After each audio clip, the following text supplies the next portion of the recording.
This video introduces skin temperature biofeedback.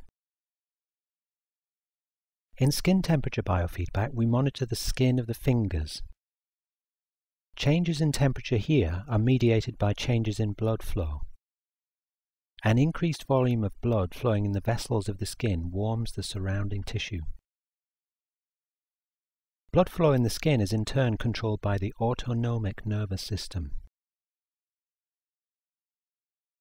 The autonomic nervous system is a part of the nervous system that governs many of our automatic and visceral responses and affects the body's general level of arousal. It has two branches, called the sympathetic and parasympathetic nervous systems. These two have opposite effects on the body, rather like the accelerator and brake in a car. The sympathetic branch increases the body's arousal level. It's the accelerator. For example, it increases heart rate, blood pressure, and blood sugar levels. It prepares the body for action. That's why it's called the fight or flight response. The parasympathetic lowers arousal.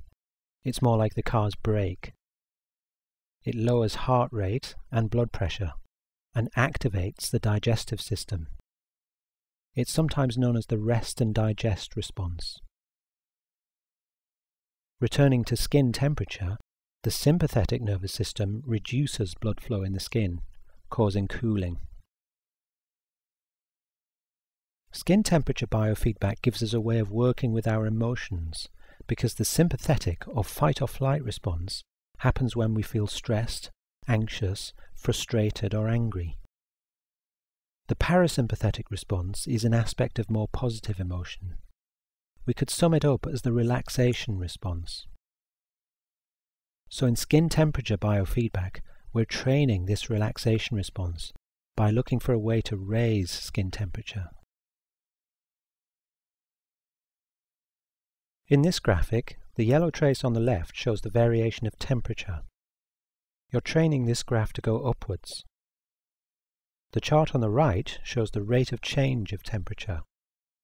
It's the equivalent of the slope or gradient of the left-hand chart. You see that when the temperature is increasing as it is here, the rate of change graph goes above zero and shows us green here. The faster the increase, the higher the green trace goes. When the temperature starts to fall, as it does here, the rate of change goes below zero and it shows us red.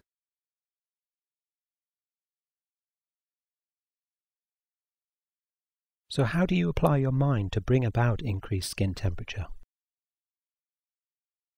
Remember, the autonomic nervous system is an automatic or non-volitional part of the nervous system. You can't do it by strength of willpower. In fact, that will tend to have the opposite effect.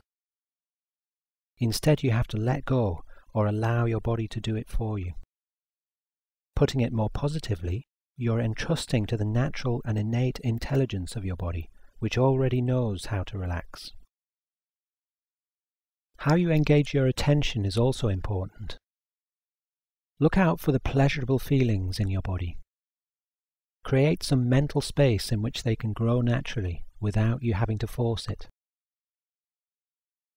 Imagination is an important part of the process. You can wonder what it would feel like if you were more relaxed, or bring to mind times when you did feel relaxed. The body responds to this as an invitation. It's very different from demanding of yourself that you have to relax. You need an attitude of acceptance towards unpleasant feelings and thoughts. Resisting them as though you had to fight them off will take you in the opposite direction, as will grasping after and clinging to pleasant feelings. You can just wait for more good feelings to arise naturally. The skin temperature application user guide goes into more detail than the training videos. You can use it as a reference.